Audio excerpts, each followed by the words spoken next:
Oh wait, is that Ryu? And then there's Zero Suit Samus? There's the Pokemon Trainer and Lucario? I thought it would be years before Sakurai made a new Smash game, and yet here we are with two of them on the Nintendo Switch.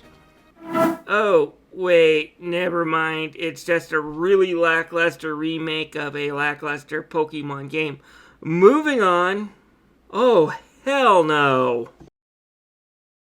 Greetings everybody, my name is Tommy the Game Master and welcome to my channel. Well, after about 8 years of running a YouTube channel, I get to do a Pokemon review. And although back when I was younger, say high school and college age, I really did love the series. And if I ever do a review on Pokemon Let's Go Pikachu, I might do a look into my nostalgia for the franchise. But let's just say the older I got, the harder it was for me to get into and keep up with the series. And after my girlfriend gave me Pokémon Shining Pearl, I figured out what it was. The series really has a problem respecting people's time. And while more modern games like Sun and Moon and Sword and Shield do a lot better job with this than some of the older titles, ditching things like HM for easier to use mechanics, wider worlds that let me explore, and actual story threads to keep me invested. Going back to Pokemon Shining Pearl, a remake of the generation of where my interests waned for the series in the mid-2000s, back when I noticed how the anime, which started off as something so fresh, funny, and new, I still love watching the original Kanto arc, was just basically doing the same story on repeat every freaking episode. This one made me realize the game was doing the same thing, and this lackluster remake is not only just as problematic as the original, but it has even more flaws in it. Let's really talk about Pokemon Shining Pearl. Pokemon always has had a simple setup when it comes to its narrative, and it has been pretty much the same with a few things interchanged. New games haven't really changed this formula that much, they just added to it, and the formula is fine as long as you add in elements that keep it interesting and show that you do care a little bit about the narrative. That said, Pearl doesn't care about the narrative, it's about as bare bones as you can get. Basically, the story of all Pokemon games goes like this. You are some mute 10-year-old kid who, due to some circumstances, manages to meet a Pokemon professor and, due to some reasons, get to choose between one of three Pokemon: a fire type, a water type, and a grass type. The professor also gives you a Pokédex to fill out because he's too lazy to look the stuff up on Bulbapedia, and you go out to catch and train as many as you can. Along the way, the other 10-year-old from your hometown pops up to challenge you to fights as much as possible. I named mine in this version Bra from my journey, because if there is any nickname a person can get that just says kick the crap out of me, it's Bra. Anyways, he always appears in inopportune times looking for a fight and then leaves after you wipe the floor with them. I just cleaned the floor with your Pokemon, bro. Now get the hell out of here.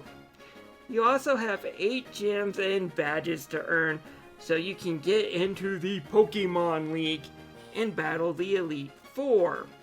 There is also an evil team of bad guys that, you guessed it, are out to take over the world that you have to battle.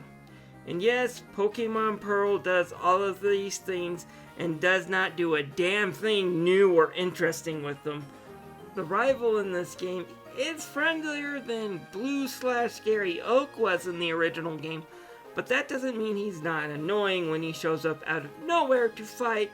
Plus, when it came to slapping Gary's arrogant ass around, that was kind of the fun. He was so arrogant that beating him up was part of the reward. Beating up on the rival here kind of makes you feel like you're a bully because he's always under level compared to where you are in the game. And that's just one of the many problems with this game that I'll get into later. Evil team this time around is called Team Galactic. and I'm not quite sure what their motivation or what they want. If they were more developed, I would say they were like Thanos and wanting to clear out the world and start anew, but why and for what reason is never explained. They're pretty lame bad guys that you just kind of have to clear out of a skyrise every once in a while because they get in your way. The side characters for these escapades are also forgettable. You meet the league champion and she leaves no impression on you whatsoever, so you're not really shocked when you meet her at the end of the game as the final boss. There's a gym leader from Pokemon Silver who just stands there for a cameo but plays no part in the game's story whatsoever. She's just kind of there. Outside of that, you just have the professor's granddaughter, this time around called Dawn, pop up every now and then with some advice, and that's it for the narrative. It's bare bones, by the books, and adds nothing new to the series, and it's not even entertaining to go through. Do I need to get into the basics of Pokemon? Well, here it is. You get one starting Pokemon of decent stats, and you go out and battle and capture other Pokemon. Capturing happens when you weaken a wild Pokemon's HP down to the red, and then throw a Pokeball.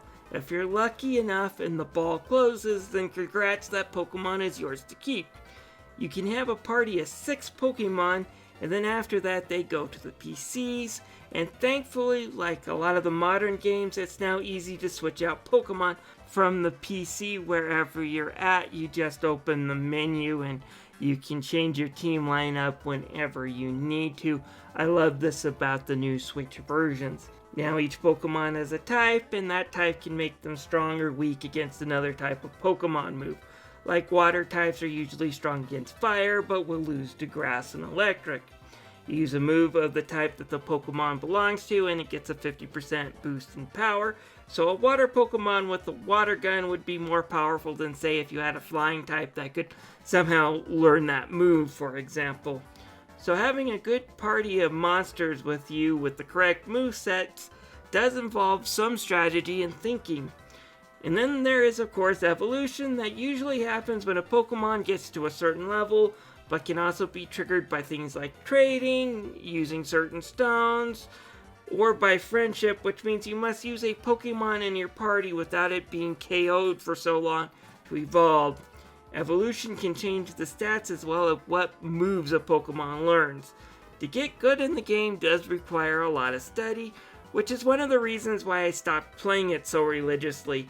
It just got so deep with the rabbit hole that it kind of lost me. Not saying it's a bad thing, it's actually good that a battle system for a game like this can be so simple, but at the same time so deep and complex. But on the personal level, I'm not going to invest the type of time it takes to get really great at this game, especially when it comes to the breeding, and I will get to my complaint with that later. So let's talk about Pokémon Shining Pearl itself. I guess I should point out a few good things. The remake does change.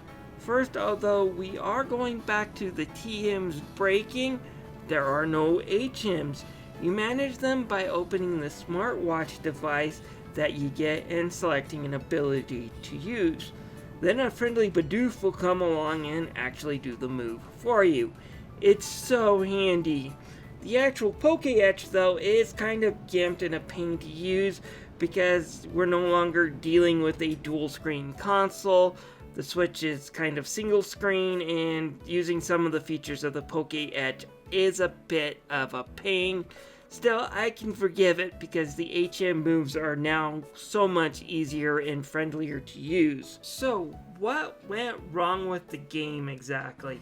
Well, for starters, this version is incredibly easy, at least until you get to the end of the game, which I will get into a bit. But yeah, nothing will ever pose a challenge, and there is such a generous EXP system from the get-go that it will make evolving even the hardest Pokemon easy. In the original, getting a Gyarados, especially one early in the game, was hard because it meant you had to constantly swap out Magikarp, which is the most useless Pokemon ever. Constantly until it got to level 20 and evolved into Gyarados, which is a rather awesome Pokemon, as long as you keep it away from power lines and electric Pokemon. It's not hard to evolve this one anymore. You now just stick that little turd in slot number 6 and wait a while it gets the EXP necessary to evolve. So, you do not ever feel like you're bonded with the monsters either, since they are all growing at the same rate, whether you use them or not. On top of that, we're back to the good old random encounters in this one. Most of the Pokemon will be encountered either in grass or in caves completely at random. You do not know what you're going to get and what you're going to battle, and yes, it does make tracking and through cave dungeons an extra infuriating pain in the ass. And they made the online a bit too much like the original DS. No wonder trades, and finding people to trade with is just an extra pain compared to more modern Pokemon games. You don't have things like I said, the Wonder Trade. You don't just put up a Pokemon in like a shop for you to ask for another mon. So you can't just put up this grass type and ask for fire type if someone comes along and agrees to it. No, you're stuck in this room real time. You have to hope someone enters the room and is willing to trade with you. This is kind of like saying, oh, I feel nostalgic for the way NES games never wanted to start properly. Oh, the NES Switch games just aren't as good as the original. I don't have to flick the cart up and down and put my shoe in the system in order for them to start. And they never freeze up in the middle of the games, just like the good old days when I was actually playing them on cart. Who the hell says that? And that's just the way they made this trading system. It's just beyond me. The only good thing I can say about this is that you can now access this trading system without having to use WEP security on your Wi-Fi to access it. Yes, I will go off on a tangent here, but the only bad thing I can really bash the original DS about is that it operated under that security algorithm. And for those of you who are not tech savvy, if having no security on your Wi-Fi is akin to leaving your door unlocked and open, WEP security is akin to locking the door but leaving a spare key underneath the mat with a giant neon sign letting people know where exactly it is under that mat. It might delay or deter people from breaking in, but it's not going to stop anybody. So having a DS remake that doesn't require that to play online is a good thing. And if you're still using WEP for the security on your Wi-Fi, then you should start demanding your neighbors start thanking you for all the free Wi-Fi you have been giving them over the years. Back on topic about how this game really pisses me off. Again, a lot of it has to do with not respecting my time or my intelligence. Okay, first thing I noticed about this version, at least when it comes to the time of day, I am only able to play video games at night because I work the mid-shift and don't get home until after 8 p.m. most days. Hence, why most of my footage for this review is at night. The only grass type I found myself regularly getting is this little guy. Only problem is to get him to evolve into a more powerful type takes a lot of friendship. Okay, so some patience to get a powerful grass Pokemon. It could be worse. Nope. I must get him to high friendship during the middle of the day. So this common as hell Pokemon in the night will only evolve if I play it on the day, during the times which I'm at work, making it very hard to secure just a good grass type Pokemon since I picked the water type at the beginning. But the biggest problem I have is the freaking difficulty curve. Oh, 99% of the game has no difficulty. Rarely used items, rarely had a Pokemon that fainted, rarely came close to losing or really retreating to get back to the Pokemon Center because I was in actual fear of losing. I was just too cheap to use items most of the time, not really in trouble. To be honest, I was kind of bored because no battles presented a challenge.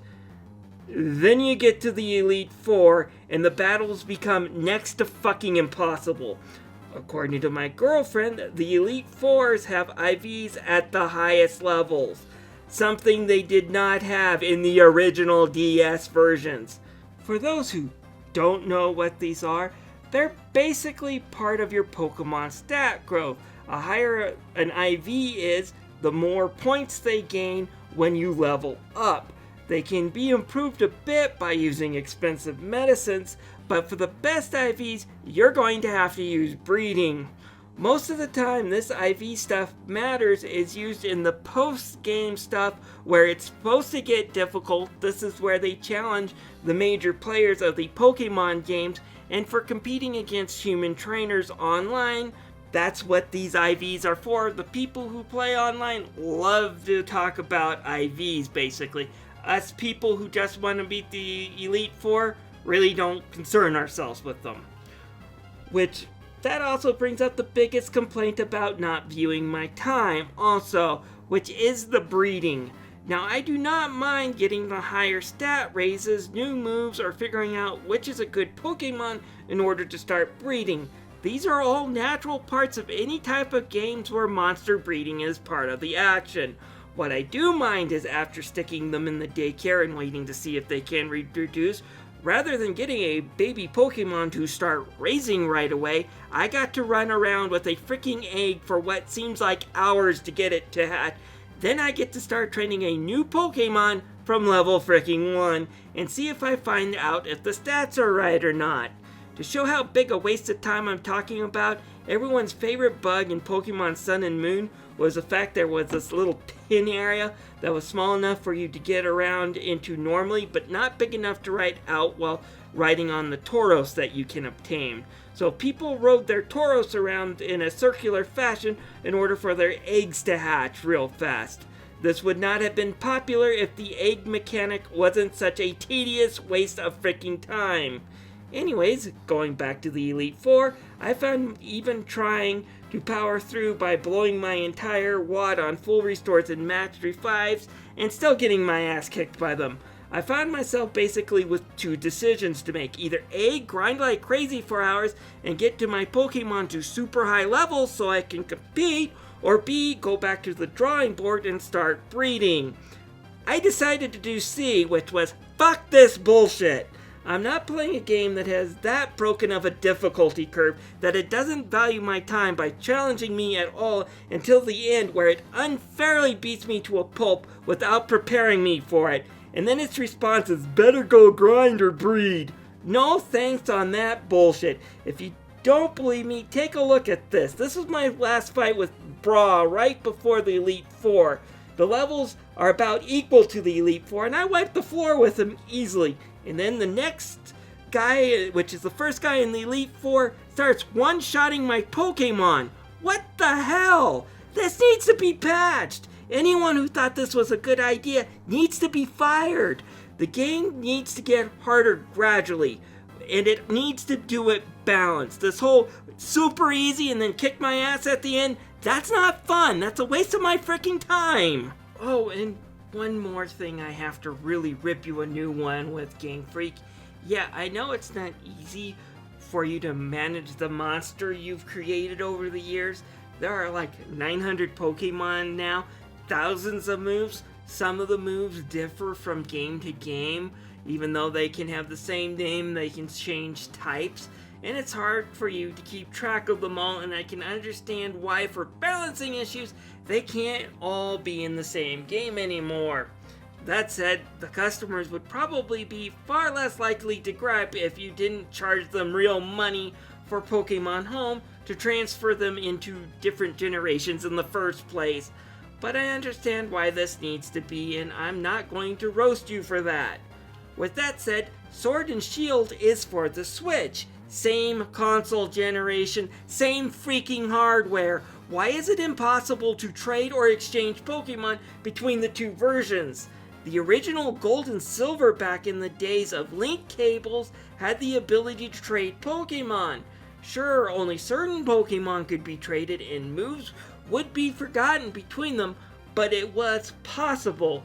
So now you're telling me in the days of online connectivity, patches, and updates, where you're no longer stuck with a few megabits on a Game Boy card, but rather hundreds of gigs, if not several terabytes of data, and the SD card on a Switch, and upgrades through online, that it isn't possible for me to trade between both games? Bullshit! 100% grade A bullshit, Nintendo and Game Freak, and you know it. You should be allowing people to trade between different versions when they're on the freaking Switch. This is shameful. Another complaint I have about is the graphics. If you haven't seen by now by watching this review, Game Freak has made several bad decisions on the graphics. Now I get it, if you went fully 3D with the classic sprites they would look like this. It doesn't work though. Blowing them into high definition on TV looking like this makes the whole game look like crap. I will give you some credit for having good lighting when you play it in the daytime, I suppose, but that's about it. The characters and the faces don't have many expressions, making it when something big does happen in the story, it doesn't have that big of an impact. Worse is there is now a jump in quality when you enter battle. You go from looking like this to looking like that. Now with characters that are animated and move in battles, it's distracting. And the most laughable thing is, look what happens when you enter a battle with another trainer. They just slide across the screen. This works in the old portable games where we didn't have 3D and things like camera, it was done in 2D. But now that we're dealing with a fully 3D Pokemon game, you should be using camera rotation, not a cheap-ass PowerPoint slide. It looks unpolished and unfinished. Graphics are not the worst I've ever seen, but for $60, they need to be a hell of a lot better. Just like how much better Sword and Shield looked, for crying out loud. Worse is the camera gets in the way of some of the cutscenes. Look here at Dawn supposedly handing me Pokeballs. Our characters are completely hiding behind trees, and there are several inappropriate jokes I could make if the characters weren't 10, but this happens a lot where a scene can be lost behind the scenery, and it just lessens the impact of this already shallow and dull story. Music can easily be a highlight of a Pokemon game, and there's usually some good tracks. The Ice Town track here is really good. And I've always loved the remakes of the Pokemon Center theme. It's still as catchy as ever. But there's also sadly a lot of forgettable ones. In the end, the soundtrack is really just average for a Pokemon game. Not terrible, but not great. And this game needs all the boosts it can get, so you needed to have done a better job with the music, guys. Let's see here, we got graphics that are just all over the place. They should have done a top-down, right-from-scratch remake and gave us something that looked at least as good as Sword and Shield. Even if it meant redoing all the assets. The story is dull and derivative. The difficult curve is a huge canyon that pops up at the very end of the game. It does not respect my time or my intelligence with its antics. And at $60, no way in hell am I recommending this at $60. $30 or $40 we might be able to talk, but not at $60. And Pokemon fans, if you are sick and tired and don't feel like you're being heard by Nintendo or Game Freak, then check out trailers, check out reviews, and it sounds like the game isn't up to snuff, don't buy it. Right now, Nintendo and Game Freak are sitting on easy mode developing this because they don't have to give you a better lineup of monsters and the ability to trade to different versions even if it's on the same system because they feel confident you will buy it anyways. Ignore FOMO and skip a release or two if they keep this up. You'll be surprised how quickly companies will jump in and start fixing things for their customers if the magic money printing machine stops working. This is Tommy the Game Master signing out. Let me know if you played Pokémon Shining Pearl and what your opinion is, and quite frankly I'm going to start calling it Stinky Poop because I think Game Freak gave us a game where they really didn't value the quality and just wanted to make a quick buck. I'll see you guys later.